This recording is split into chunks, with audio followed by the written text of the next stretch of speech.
সবাইকে প্রীতি ও শুভেচ্ছা জানিয়ে আজকের লাইভ ক্লাস শুরু করছি।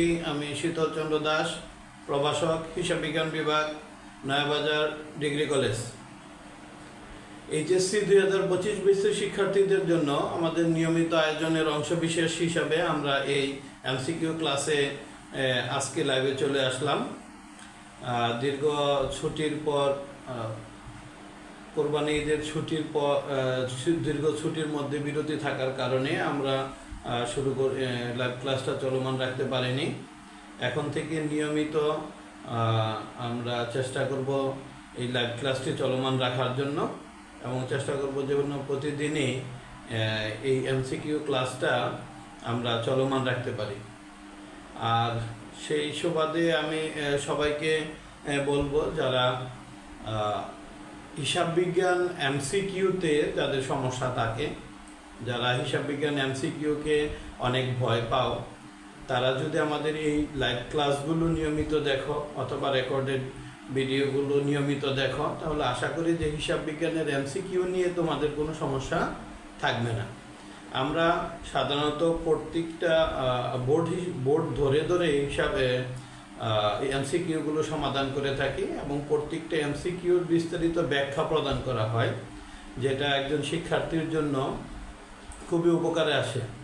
আমি নিজে প্রত্যক্ষ করে দেখেছি যে একটা এমসিকিউর মধ্যে আমরা যে পরিমাণ ব্যাখ্যাগুলো দিয়ে থাকি, সেই ব্যাখ্যাগুলো দিয়ে প্রায় 8-10টা এমসিকিউ পরবর্তীতে সমাধান হয়ে যায়, এবং একই ধরনের এমসিকিউ দেখা যায় বিভিন্ন বোর্ডের মধ্যে চলে আসছে, যেগুলো আমরা পূর্বের একটা বোর্ডের মধ্যে আলোচনা করেছি। সুতরাং যদি তোমরা মনোযোগ দিয়ে একটা ভিডিও দেখো, দেখা যাবে এখান থেকে কমপক্ষে অনেকগুলো এমসিকিউ সমস্যার সমাধান হয়ে যাবে। সেই ক্ষেত্রে আমি তোমাদের রিকোয়েস্ট করব, তোমরা মনোযোগ সহকারে লাইভ ক্লাসটা করবে, এবং সাথে সাথে যদি কোনো সমস্যা ফিল করো তাহলে এখানে কমেন্টস করলে আমরা পরবর্তী ক্লাসে আমরা সেই সমস্যাগুলো নিয়ে কথা বলতে পারি। সুতরাং আজকে আর কথা না বাড়িয়ে আমরা আমাদের মূল কার্যক্রমে চলে যাচ্ছি। আজকে আমরা সমাধান করব ঢাকা বোর্ড 2024।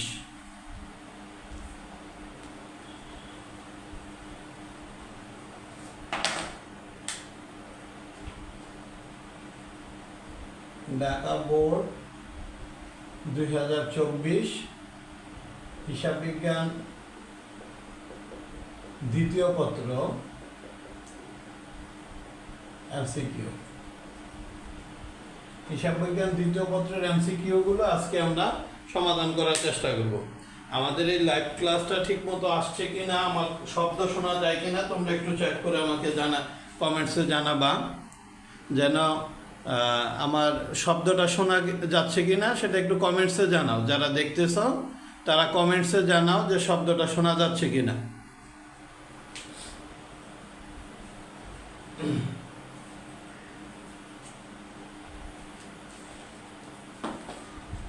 ঢাকা বোর্ড 2024 আমরা প্রথম থেকে যদি এমসিকিউগুলো সমাধান করে থাকি, সেক্ষেত্রে তোমাদের জন্য সুবিধা হবে।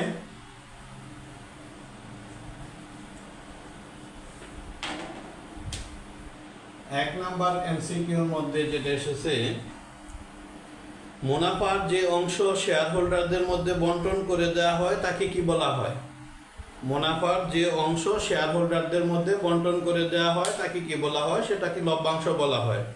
একটা জিনিস মনে রাখতে হবে, মুনাফার যে অংশগুলো আমরা শেয়ার হোল্ডারদের মধ্যে বন্টন করি, শেয়ার হোল্ডার কারা? একটা কোম্পানির মালিক, অর্থাৎ একটা কোম্পানি কতগুলো যে সকল শেয়ারগুলো দ্বারা সীমাবদ্ধ থাকে, এবং এই লভ্যাংশগুলো সেগুলো হলো সাধারণ শেয়ার হোল্ডার। সাধারণত সাধারণ শেয়ার হোল্ডারদের মধ্যেই লভ্যাংশ বন্টন করা হয়, কিন্তু অগ্রাধিকার শেয়ার হোল্ডার যারা থাকে তারা অগ্রাধিকার আকারে অগ্রাধিকার লভ্যাংশ পেয়ে থাকে। কিন্তু এখানে যেটা বলা হয়েছে, লভ্যাংশ মুনাফার যে অংশ শেয়ার হোল্ডারদের মধ্যে বন্টন করা হয়, অর্থাৎ একটা কোম্পানির প্রকৃত মালিক মূলত শেয়ার হোল্ডার, এবং এই শেয়ার হোল্ডারদেরকে মুনাফার সম্পূর্ণ অংশ দেওয়া হয় না, কিছু অংশ দেওয়া হয়, যেটাকে লভ্যাংশ বলা হয়। সুতরাং এখানে সঠিক উত্তর হবে লভ্যাংশ। কতে আছে লভ্যাংশ? খ সঞ্চিতি, গ মুনাফা এবং গতে আছে শেয়ার অধিহার। সুতরাং সঠিক উত্তর হবে লভ্যাংশ। একের ক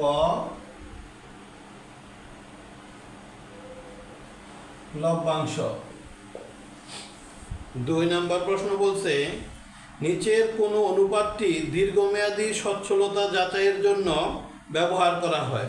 এটা হলো অনুপাত চ্যাপ্টার থেকে আসছে, সচ্ছলতার অনুপাত, এবং সেটা বলা হয়েছে দীর্ঘমেয়াদী। সাধারণত দীর্ঘমেয়াদী সচ্ছলতার অনুপাত আমরা নির্ণয় করে থাকি মালিকানা তহবিল দীর্ঘমেয়াদী বহির্দায় ডিভাইড বাই মালিকানা তহবিল, এবং সেটা হচ্ছে দায় মালিকানা অনুপাত।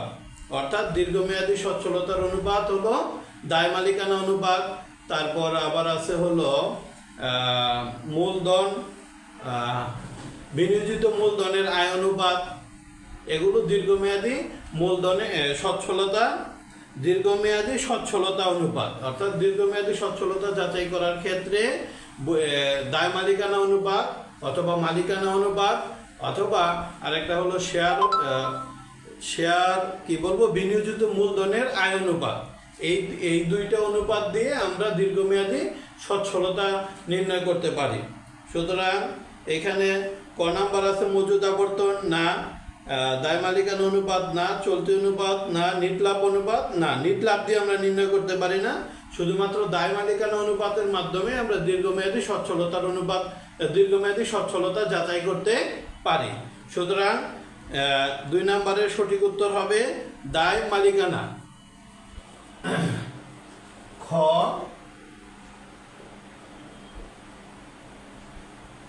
দায়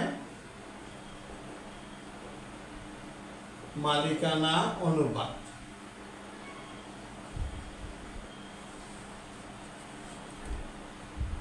3 নম্বর সমাধান করার জন্য আমাদেরকে একটা উদ্দীপক পড়তে হবে। উদ্দীপকটাতে বলা হয়েছে ব্যবহৃত কাঁচামাল 1,20,000 টাকা, প্রত্যক্ষ খরচ 25,000 টাকা, মুখ্য ব্যয় 2,10,000 টাকা এবং কারখানা উপরি খরচ প্রত্যক্ষ মজুরির 40%। এটা হলো এখানে যেগুলো বলা হয়েছে সেটা আমাদের উৎপাদন ব্যয় বিবরণী চ্যাপ্টার থেকে এসেছে। আমরা যদি সহজ করে উৎপাদন ব্যয় বিবরণী করার জন্য যে একটা সহজ একটা ছক বিদ্যমান আছে, সেই ছকটা যদি একটু রিমাইন্ড করি বা একটু মনে করি তাহলে আমাদের সহজেই সেটা করা যাবে। আমি এক লাইনে তোমাদের একটু ছকটা বলে দিচ্ছি। যেমন আমরা নর্মালি কাঁচামালের প্রারম্ভিক মজুদ যোগ কাঁচামাল ক্রয় বাদ সমাপনী কাঁচামালের মজুদ, এটা করার মাধ্যমে আমরা পাই ব্যবহৃত কাঁচামাল। এই ব্যবহৃত কাঁচামালের সাথে প্রত্যক্ষ খরচগুলো যদি যোগ করি তখন পাই আমরা মুখ্য ব্যয়। এই মুখ্য ব্যয়ের সাথে কারখানা উপরিব্যয় যদি আমরা যোগ করি তখন পাই উৎপাদন ব্যয় বা কারখানা ব্যয়। আর এই কারখানা ব্যয়ের সাথে চলতি কার্যের প্রারম্ভিক মজুদ যোগ এবং চলতি কার্যের সমাপনী মজুদ বিয়োগ করি এবং এর সাথে তাহলে আমরা পাই উৎপাদিত পণ্যের ব্যয়। এবং এই উৎপাদিত পণ্যের ব্যয়ের সাথে আমরা যদি তৈরি পণ্যের প্রারম্ভিক মজুদ যোগ করি এবং তৈরি পণ্যের সমাপনী মজুদ বিয়োগ করি তখন আমরা পাই বিক্রিত পণ্যের ব্যয়।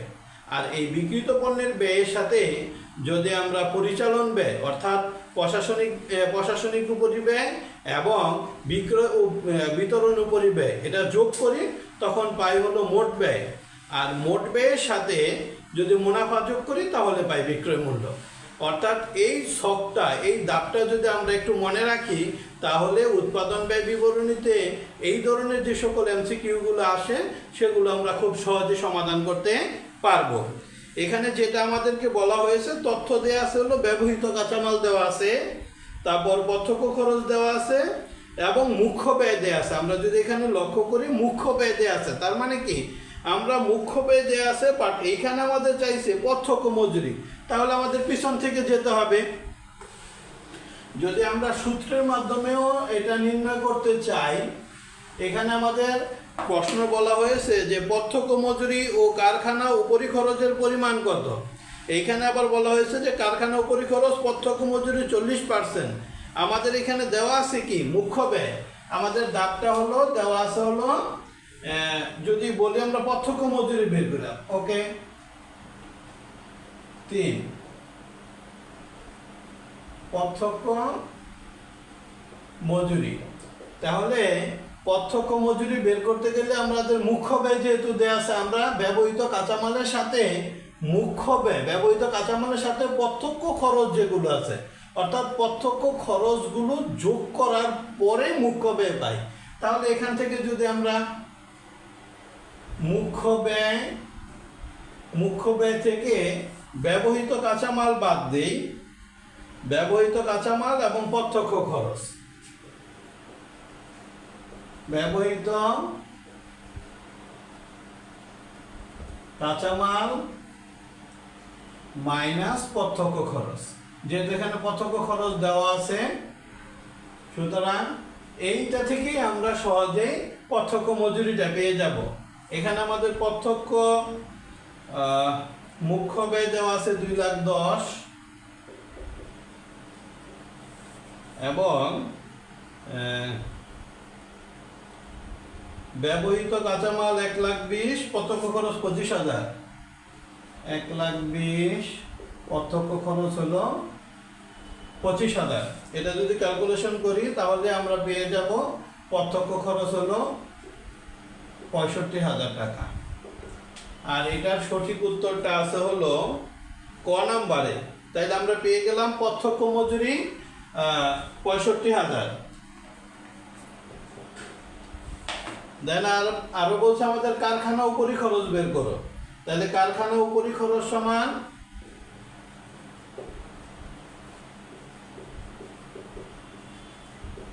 কারখানা উপরি খরচ।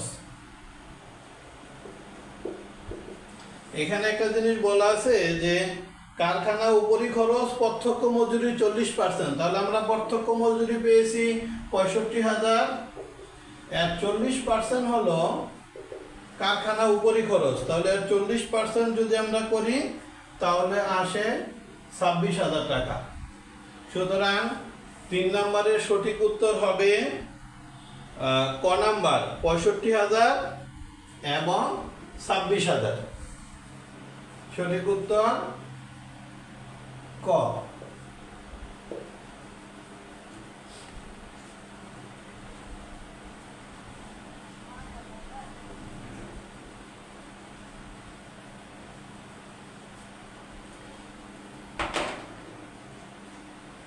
4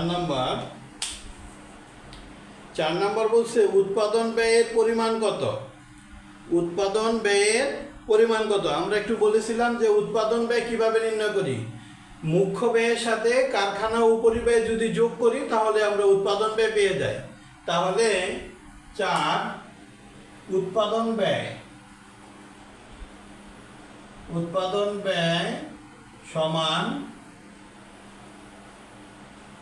মুখ্য ব্যয় যোগ কারখানা উপরি ব্যয়। তাহলে এখানে আমার মুখ্য ব্যয় পেয়েছি আমি 2,10,000, দেওয়া আছে প্রশ্নে মুখ্য ব্যয় হলো 2,10,000।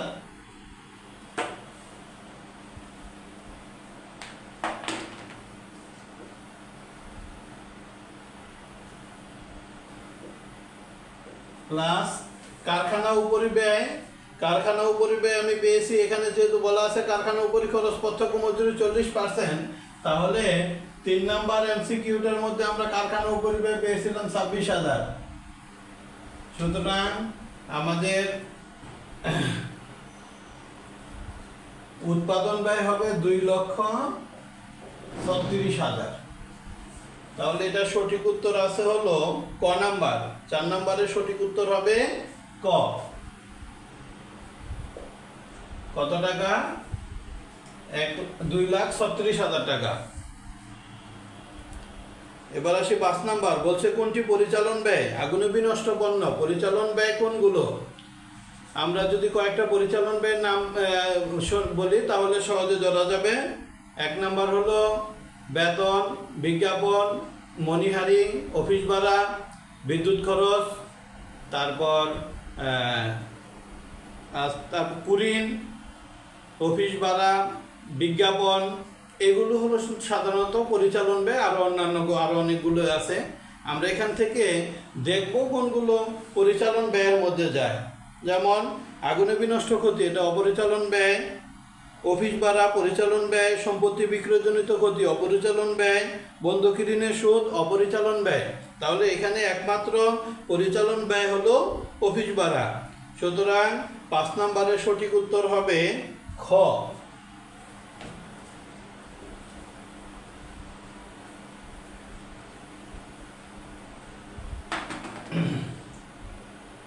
5 নম্বরের খ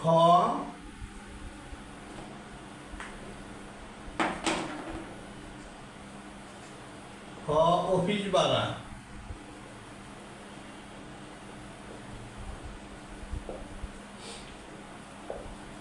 6 নম্বর বলছে অবলোপনযোগ্য খরচাবলী। অবলোপনযোগ্য খরচাবলী বলতে কি বোঝায়? যে সকল খরচ একাধিক বছরের মধ্যে বন্টন করা যায় সেগুলোকে সাধারণত অবলোপনযোগ্য খরচ বলে। যেমন এখানে আছে প্রারম্ভিক খরচাবলী, অবলেখকের কমিশন। উপরে আছে সাধারণ খরচাবলী। সাধারণ খরচাবলী সাধারণত পরিচালন ব্যয় হিসাবে গণ্য হয়। তাহলে এখানে প্রারম্ভিক খরচাবলী, এটা একাধিক বছরের মধ্যে আমরা বন্টন করতে পারি। অবলেখকের কমিশন একাধিক বছরের মধ্যে বন্টন করতে পারি। সুতরাং এখানে সঠিক উত্তর হবে 2 ও 3, অর্থাৎ 6 নম্বরের সঠিক উত্তর 2 ও 3। গ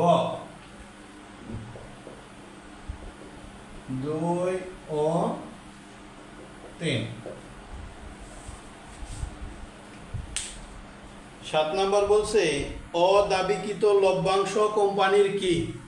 একটা জিনিস আমাদের মনে রাখতে হবে, অদাবিকৃত লভ্যাংশটা কি জিনিস। অদাবিকৃত লভ্যাংশ হলো সাধারণত একটা কোম্পানি যখন এজিএম এর মাধ্যমে লভ্যাংশ ঘোষণা করে, তখন এজিএম এর মাধ্যমে প্রত্যেকটা শেয়ার হোল্ডার, মানে প্রত্যেক শেয়ার হোল্ডার এজিএম এ উপস্থিত হয়ে তার লভ্যাংশ সে ক্লেম করে থাকে। এখন যদি এরকম হয় কোনো একজন শেয়ার হোল্ডার বা কতজন শেয়ার হোল্ডার, নির্দিষ্ট কিছু সংখ্যক শেয়ার হোল্ডার, তারা তাদের লভ্যাংশ ঘোষণা এজিএমে উপস্থিত হয়নি এবং ব্যাংকের মাধ্যমেও তারা লভ্যাংশ ক্লেম যদি না করে, দাবি যদি না করে, তাহলে যে লভ্যাংশটা কোম্পানির মধ্যে থেকে যাবে সেটাই হলো অদাবিকৃত লভ্যাংশ। এই অদাবিকৃত লভ্যাংশটা হলো ওই কোম্পানির জন্য একটা দায়, কারণ যে কোনো সময় ওই শেয়ার হোল্ডাররা ওই কোম্পানির কাছে এই লভ্যাংশগুলো দাবি করতে পারে। সুতরাং যতক্ষণ না পর্যন্ত কোম্পানি এই লভ্যাংশগুলো নির্দিষ্ট শেয়ার হোল্ডারদের মধ্যে বন্টন করে না দিচ্ছে, ততক্ষণ পর্যন্ত এই অদাবিকৃত যে লভ্যাংশটা আছে এইটা কোম্পানির জন্য দায় হিসাবে কাজ করে। এইটা থেকে, অর্থাৎ এইটুকু আলোচনা থেকে এই প্রশ্নটা সমাধান করা সম্ভব। যেমন এখানে বলা হয়েছে অদাবিকৃত লভ্যাংশ কোম্পানির জন্য কি? অদাবিকৃত লভ্যাংশ কোম্পানির জন্য দায়। সুতরাং সঠিক উত্তর হবে গ, দায়।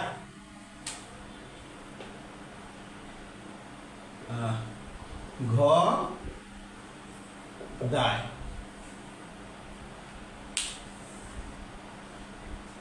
7 নম্বর প্রশ্ন সমাধান করার জন্য আমাদেরকে একটা উদ্দীপক করতে হবে। না 8 নাম্বার প্রশ্ন সমাধান করতে গেলে আমাদের একটা উদ্দীপক করতে হবে। সেটা হলো, বলছে নিম্নোক্ত হিসাবের উদ্বৃত্ত সমূহ একটি কোম্পানির রেওয়ামিল থেকে নেওয়া হয়েছে। দেওয়া আছে দেনাদার 25,000 টাকা, অগ্রিম খরচ 10,000 টাকা, ব্যাংক উদ্বৃত্ত ক্রেডিট। ব্যাংক উদ্বৃত্ত ক্রেডিট এই কথাটার মানে হলো ব্যাংক জমাতিরিক্ত। ব্যাংক উদ্বৃত্ত ক্রেডিট 5,000 টাকা, স্থায়ী সম্পদ 15,000 টাকা এবং মজুদ পণ্য আছে 8,000 টাকা। প্রশ্ন হলো চলতি সম্পত্তির পরিমাণ কত? তাহলে আমাদেরকে যে জিনিসটা মনে রাখতে হবে, চলতি সম্পদ কোনগুলো, একদম স্পেসিফিক্যালি চলতি সম্পদ কোনগুলো, এইটুকু যদি জানা যায় তাহলে অনুপাতের যে চ্যাপ্টারটা আছে ওই অনুপাতের চ্যাপ্টারে চলতি সম্পদের পরিমাণ নির্ণয় অনেক সময় আসে। আবার চলতি অনুপাত নির্ণয় করার ক্ষেত্রে চলতি সম্পদটা জানার দরকার পড়ে। তড়িৎ অনুপাত নির্ণয় করার ক্ষেত্রেও চলতি সম্পদের জানার দরকার পড়ে। কার্যকরী মূলধন বা চলতি মূলধন নির্ণয় করার ক্ষেত্রেও চলতি সম্পদের প্রয়োজন পড়ে।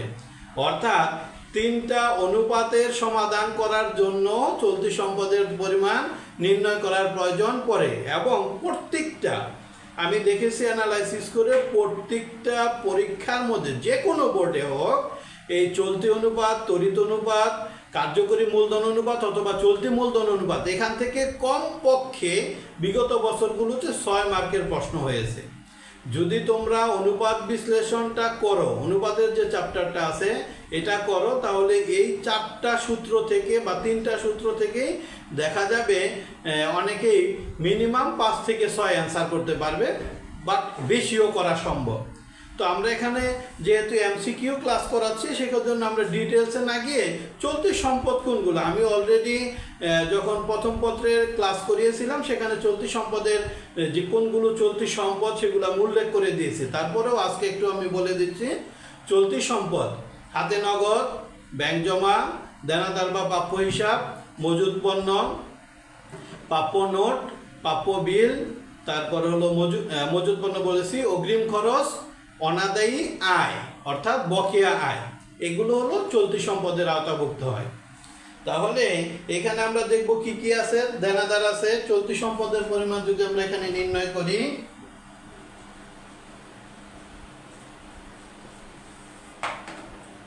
আট নম্বর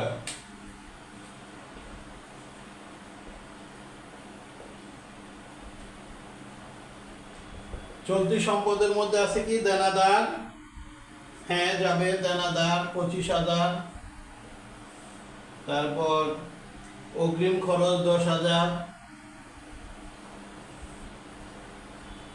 ব্যাংক জমাতিরিক্ত ক্রেডিট এটা চলতি দায়, স্থায়ী সম্পদ যাবে না, সমাপনী মজুদ পণ্য 8,000, তাহলে 35 আর হলো 43,000।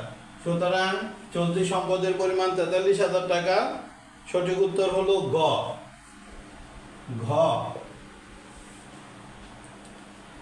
9 নম্বর বলছে চলতি মূলধনের পরিমাণ কত। চলতি মূলধনের পরিমাণ আমি একটু আগে আলোচনা করেছি। চলতি মূলধন বা কার্যকরী মূলধন একই কথা। চলতি মূলধন সমান হলো চলতি সম্পদ মাইনাস চলতি দায়। চলতি মূলধন সমান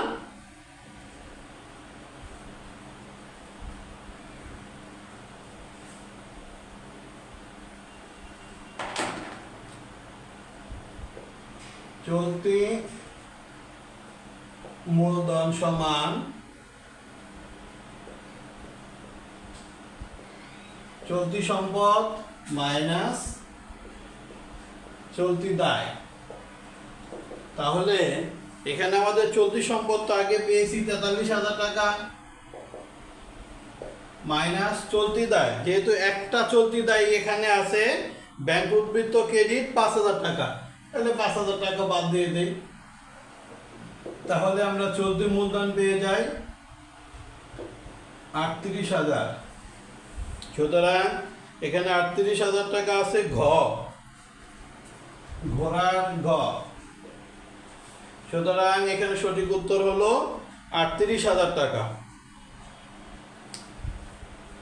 10 নাম্বার আছে। 10 নাম্বার বলছে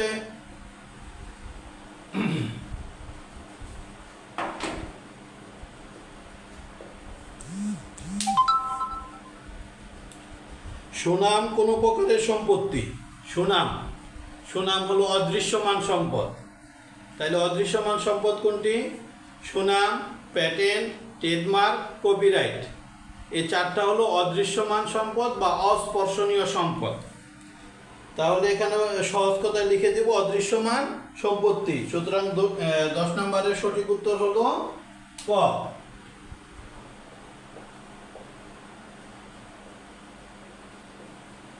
অদৃশ্যমান সম্পত্তি।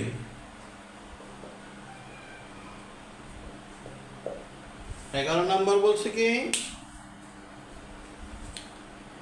চলতি অনুপাতের আদর্শ মান কত। এটা সোজাসুজি মুখস্থ করতে হবে, এছাড়া কোনো উপায় নাই। চলতি অনুপাতের আদর্শ মান 2:1। সুতরাং সঠিক উত্তর হবে ঘ। ঘ চলতি অনুপাতের আদর্শ মান 2:1। 12 নম্বর বলছে নিচের অনুপাতগুলোর মধ্যে তারল্য অনুপাত কোনগুলো? তারল্য অনুপাত, তিনটা তারল্য অনুপাত আছে। 1 চলতি অনুপাত, 2 তড়িৎ অনুপাত বা অগ্নি পরীক্ষা অনুপাত বা অ্যাসিড টেস্ট অনুপাত, 3 চলতি মূলধন অনুপাত। অর্থাৎ আমাদের এই তিনটাই হলো তারল্য অনুপাত। এখন দেখবো আমরা কোনগুলো আছে। চলতি অনুপাত ঠিক আছে, অ্যাসিড টেস্ট অনুপাত ঠিক আছে, মজুদ আবর্তন অনুপাত, মজুদ আবর্তন অনুপাত তারল্য অনুপাত নয়। তাহলে সঠিক উত্তর হবে কি 1 ও 2। আর 1 ও 2 সঠিক উত্তর আছে 1 ও 2, সেটা হলো ক। 12 নাম্বার ক 1 ও 2।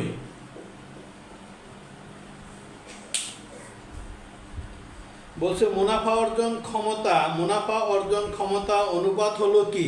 অর্থাৎ সহজভাবে যদি বলি আমরা, যে সকল অনুপাতের মাধ্যমে আমাদের মুনাফা অর্জনের ক্ষমতা নির্ণয় করা যায় বা যাচাই করা যায়, সেটা হলো মুনাফা অর্জন ক্ষমতা অনুপাত। তো দুটো মুনাফা অর্জন ক্ষমতা অনুপাত আছে, একটা হলো মোট লাভ অনুপাত, একটা হলো নিট লাভ অনুপাত। সুতরাং এখানে সঠিক উত্তর হবে 1 ও 2। 13 নম্বরের সঠিক উত্তর ক। 13 ক 1 ও 2।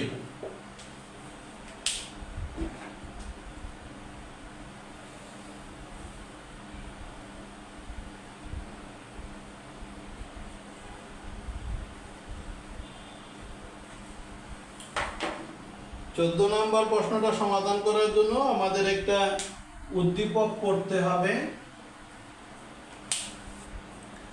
উদ্দীপকটা হলো আত্রাই লিমিটেড প্রতিটি 10 টাকা মূল্যের 50,000 শেয়ারে নিবন্ধিত হয়। এখানে একটা জিনিস মনে রাখতে হবে, প্রতিটি 10 টাকা মূল্যে 50,000 শেয়ার। তার মানে কি আমাদের অভিহিত মূল্য বা শেয়ারের নিবন্ধিত মূল্য হলো 10 টাকা।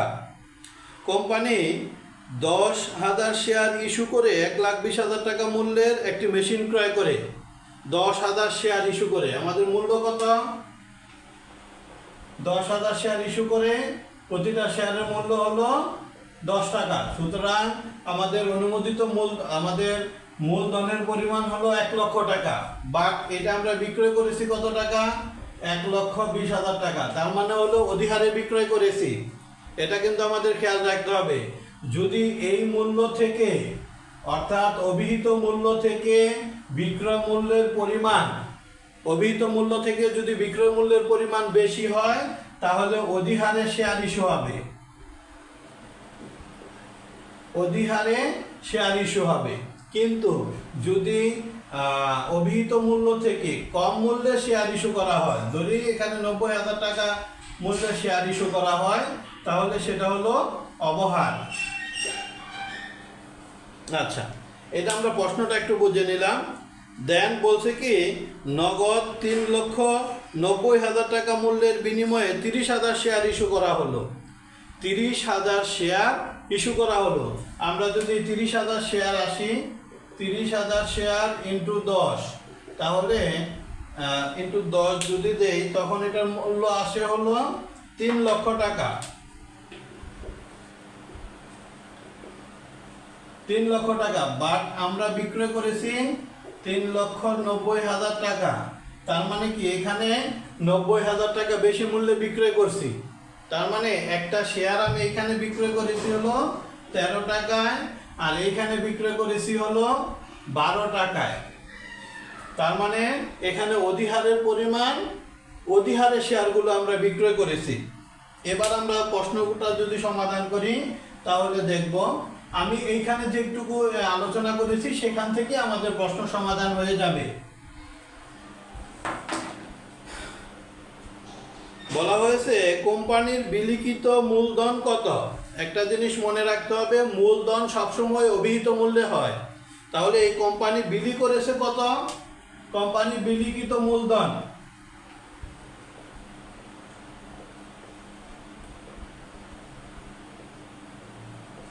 বিলিখিত মূলধন সে ইস্যু করেছে প্রথম 10,000 শেয়ার, তারপর হলো 30,000 শেয়ার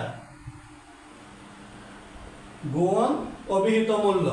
সবসময় মনে রাখতে হবে ইস্যুকৃত শেয়ার সংখ্যায় যদি যে কোনো মূলধনের পরিমাণ যদি আমরা নির্ণয় করতে চাই তাহলে ইস্যুকৃত শেয়ার সংখ্যা ইনটু শেয়ারের অভিহিত মূল্য, তখনই আমরা মূলধনের পরিমাণ পেয়ে যাব। তাহলে এখানে আছে 40,000 গুণ 10, তার মানে 4 লক্ষ টাকা। সুতরাং বিলিখিত শেয়ারের পরিমাণ 4 লক্ষ টাকা। আর এখানে আছে হলো সঠিক উত্তর গ নাম্বার। সুতরাং 14 নম্বরের সঠিক উত্তর হলো গ।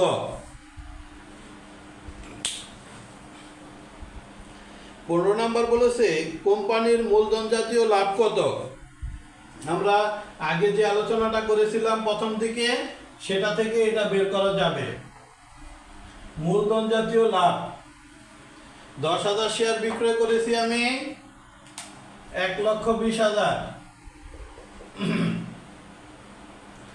এবং 30,000 শেয়ার বিক্রয় করেছি 3,90,000 টাকা। বাদ এখানে আমার টোটাল বিক্রয় মূলধন হলো 4 লক্ষ টাকা। তো সেটা যদি আমরা করি তাহলে আসে হলো 5,10,000 মাইনাস 4 লাখ, তার মানে 1,10,000। অর্থাৎ আমার মূলধন জাতীয় লাভ হলো 1,10,000। এটা আছে হলো গ নাম্বার। সুতরাং 15 নম্বরের সঠিক উত্তর হবে গ। 1,10,000।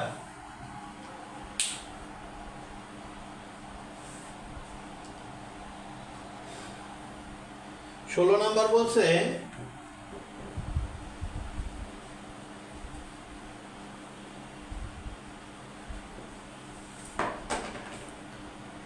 16 নম্বর বলছে পরোক্ষ কাঁচামাল কোন ধরনের উপরিব্যয়। পরোক্ষ কাঁচামাল সাধারণত কারখানা উপরিব্যয়ের মধ্যে যায়। সুতরাং 16 নম্বরের সঠিক উত্তর হবে গ। 16 সঠিক উত্তর গ, কারখানা উপরিব্যয়। কারখানার উপরিব্যয়। 17 নম্বর বলেছে কোনটিকে কোম্পানির সংবিধান বলা হয়। অর্থাৎ একটা কোম্পানি প্রতিষ্ঠা করার জন্য যেটাকে মূল দলিল হিসাবে গণ্য করা হয়, যে কোনো কোম্পানি প্রতিষ্ঠা করার জন্য যে মূল দলিল থাকে সেটাকে সাধারণত স্মারকলিপি বলে। সুতরাং এখানে সঠিক উত্তর হবে ক, স্মারকলিপি। 17 ক, স্মারকলিপি।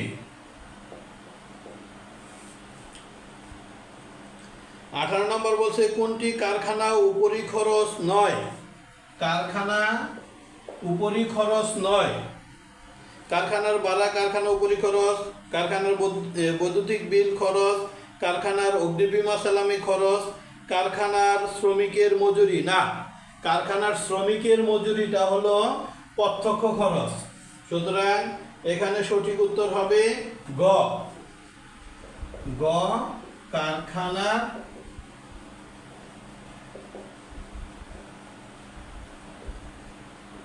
শ্রমিকের মজুরি।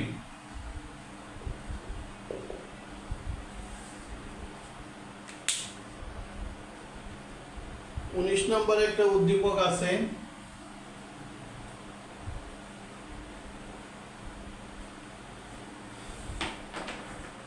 19 নম্বর বলছে প্রারম্ভিক কাঁচামাল 1 লক্ষ টাকা, কাঁচামাল ক্রয় 5 লাখ টাকা, ব্যবহৃত কাঁচামালের ব্যয় হলো 4,50,000 টাকা হলে সমাপনী কাঁচামালের পরিমাণ কত। একটা সূত্র দিয়ে এটা করা যাবে।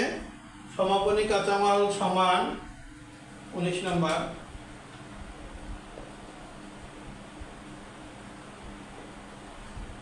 সমাপনী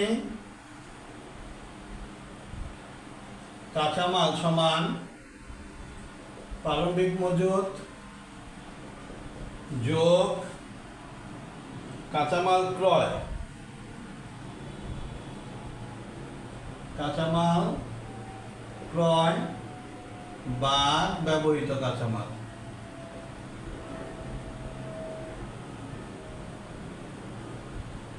তাহলে এখানে প্রারম্ভিক কাঁচামাল আছে হলো 1 লক্ষ টাকা,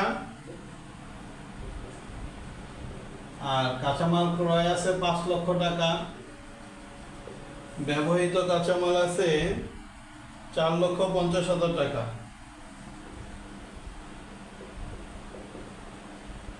তাহলে এটা প্লাস মাইনাস করলে 1,50,000 টাকা। সুতরাং সঠিক উত্তর হবে ঘ।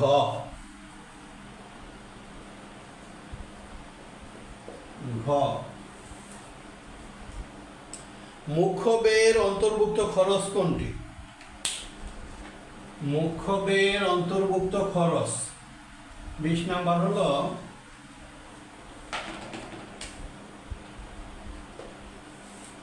মুখ্য ব্যয়ের অন্তর্ভুক্ত খরচ কোনটি? প্রত্যক্ষ কাঁচামাল, প্রত্যক্ষ শ্রম, ড্রয়িং অফিসের বেতন। না, ড্রয়িং অফিসের বেতনটা হলো কারখানা উপরিব্যয়। সুতরাং এখানে সঠিক উত্তর হবে 1 ও 2। 20 নাম্বারের ক 1 ও 2।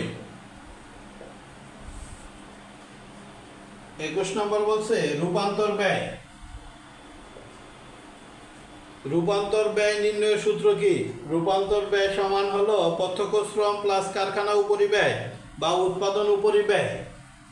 সুতরাং এখানে আছে হলো প্রত্যক্ষ শ্রম প্লাস উৎপাদন উপরি খরচ, এটা সঠিক। প্রত্যক্ষ কাঁচামাল প্রত্যক্ষ শ্রম না, প্রত্যক্ষ কাঁচামাল প্রত্যক্ষ অন্যান্য খরচ না, প্রশাসনিক উপরিব্যয় বিক্রয় উপরিব্যয় না।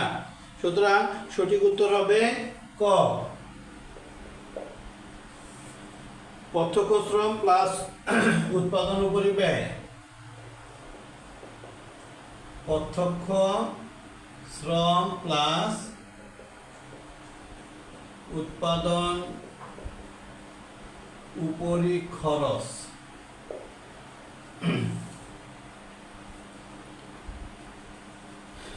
22 নম্বর বলছে বিন কার্ড কোথায় রাখা হয়? বিন কার্ড কোথায় রাখা হয়? বিন কার্ড বলতে বিন কার্ডটা মূলত গুদামে রাখে, এবং এটা গুদামের যেখানে একটা কোম্পানির উৎপাদিত পণ্য বা তৈরি পণ্যগুলো গুদামে সংরক্ষণ করা হয় সেখানে সাধারণত বিন কার্ড থাকে। সুতরাং এখানে সঠিক উত্তর হবে গুদামে মাল রাখার স্থানে বিন কার্ড রাখা হয়। সঠিক উত্তর খ।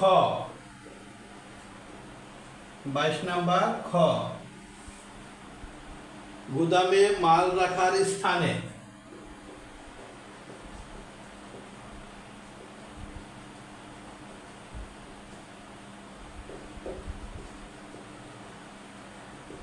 স্থানে।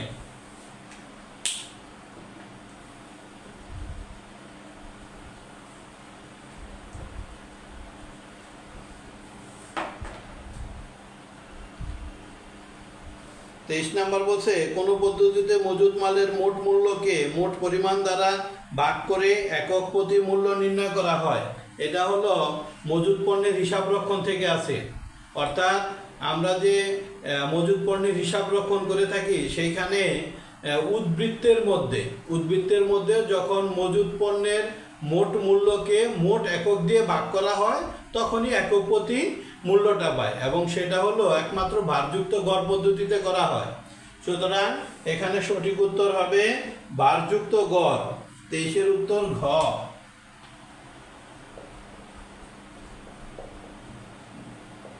ভারযুক্ত গড় পদ্ধতি। ক্রয় অধিযাচন পত্র কে প্রস্তুত করে? ক্রয় অধিযাচন পত্র অর্থাৎ ক্রয়ের পরিমাণ পণ্য বা কাঁচামাল ক্রয়ের দরকার আছে কি না সেটা একমাত্র গুদাম রক্ষক ছাড়া কেউ নির্দিষ্ট করে বলতে পারবে না। সুতরাং ক্রয় অধিযাচন পত্রটা কেবলমাত্র গুদাম রক্ষকই ইস্যু করে থাকে। সঠিক উত্তর হবে তাই 24 নম্বরে সঠিক উত্তর হবে ঘ, গুদাম রক্ষক।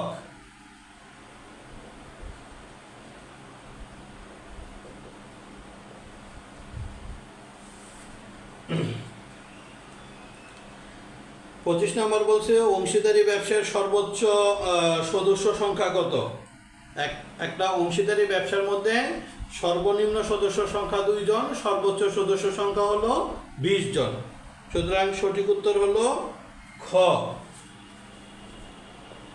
25 নাম্বার সঠিক উত্তর খ 20 জন। 26 নাম্বার বলছে নিচের কোনটি অংশীদারদের চলতি হিসাবের ডেবিট হবে। তাহলে আমাদেরকে জানতে হবে, এটা হলো অংশীদারি অধ্যায় থেকে এসেছে, চলতি হিসাবের ডেবিট হবে কোনগুলো। চলতি হিসাবের মধ্যে নরমালি ডেবিট হয় উত্তোলন, উত্তোলনের সুদ এবং লোকসানের অংশ। এই তিনটা সাধারণত চলতি হিসাবের মধ্যে ডেবিট হয়। তাহলে এখানে আছে কি, মুনাফার অংশ ক্রেডিট হয়, লোকসানের অংশ ডেবিট হয়, অংশীদারদের বেতন ক্রেডিট হয়, ঋণের সুদ ক্রেডিট দিকে হয়, ঋণের সুদ ঋণের দিকে, ঋণের জন্য আলাদা যে হিসাব করা সেখানে যাবে। সুতরাং এখানে ডেবিট করা হয় লোকসানের অংশ। 26-এর সঠিক উত্তর হলো খ।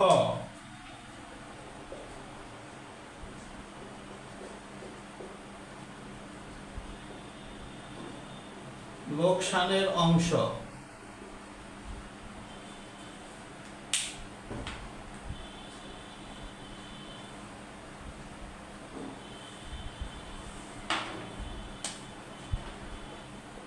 27 নাম্বার স্থিতিশীল মূলধন পদ্ধতিতে, অর্থাৎ স্থিতিশীল মূলধন পদ্ধতিতে কি হয়, অংশীদারদের মূলধন ও চলতি হিসাবের ব্যালেন্স সর্বদা ঠিক থাকে। কখনোই না, কারণ চলতি হিসাবের ব্যালেন্স কম বেশি হতে পারে। মূলধন হিসাবে সর্বদা ক্রেডিট ব্যালেন্স হয়, হ্যাঁ এটা অবশ্যই হবে। মূলধন বাদে অন্য সকল লেনদেন চলতি হিসাবে লেখা হয়, হ্যাঁ। অর্থাৎ চলতি হিসাব আমরা যখন করি তখন মূলধন হিসাবের উদ্বৃত্তটা ঠিক থাকে, এবং মূলধন ছাড়া অন্যান্য যে সকল লেনদেনগুলো অংশীদারদের স্বার্থ সংশ্লিষ্ট থাকে সেগুলো চলতি হিসাবের মধ্যে দেয়া হয়। সুতরাং এখানে সঠিক উত্তর হবে 2 ও 3, ঘ 2 ও 3। 28 নম্বর বলছে অংশীদারদের চলতি হিসাবের অন্তর্ভুক্ত হয় কি।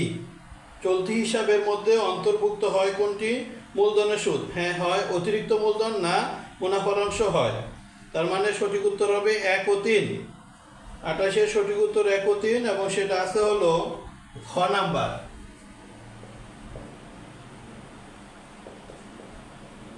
1 ও 3। 29-এর মধ্যে বলছে কমিশন ধার্য করার পরে একটি অংশীদারি কারবারের নিট মুনাফা 35,000 টাকা, একজন অংশীদার কমিশন বাবদ পায় হলো 700 টাকা। উক্ত অংশীদারের কমিশনের হার কত ছিল, একটা সূত্র দিলে এটা হয়ে যায়। কমিশনের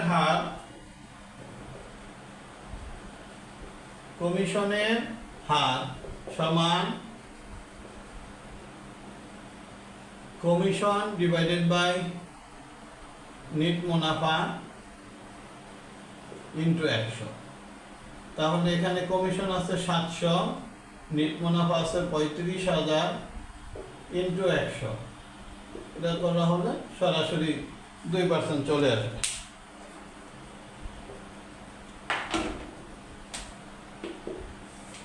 সুতরাং এখানে সঠিক উত্তর হবে ক।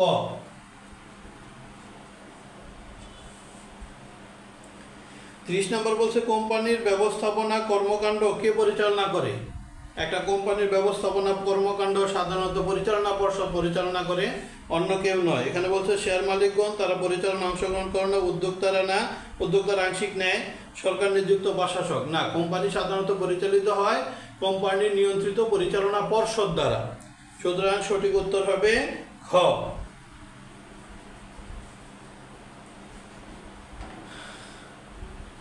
30 নাম্বার সঠিক উত্তর হবে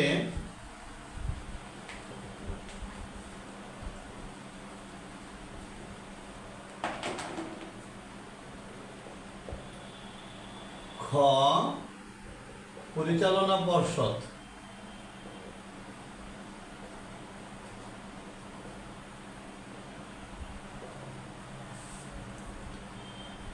হ্যাঁ এইটুকুই। অর্থাৎ আমরা ঢাকা বোর্ডের যে প্রত্যেকটি 30টা এমসিকিউ এসেছিল, আমরা সেই 30টা এমসিকিউ বিস্তারিত আলোচনা করার চেষ্টা করেছি।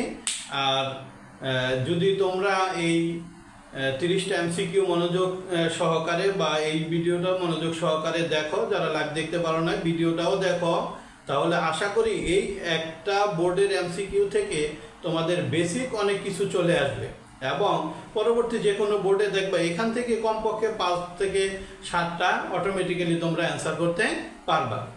সুতরাং সবাইকে ধন্যবাদ জানিয়ে আজকের ক্লাস এখানেই ইতি টানছি। শুভরাত্রি।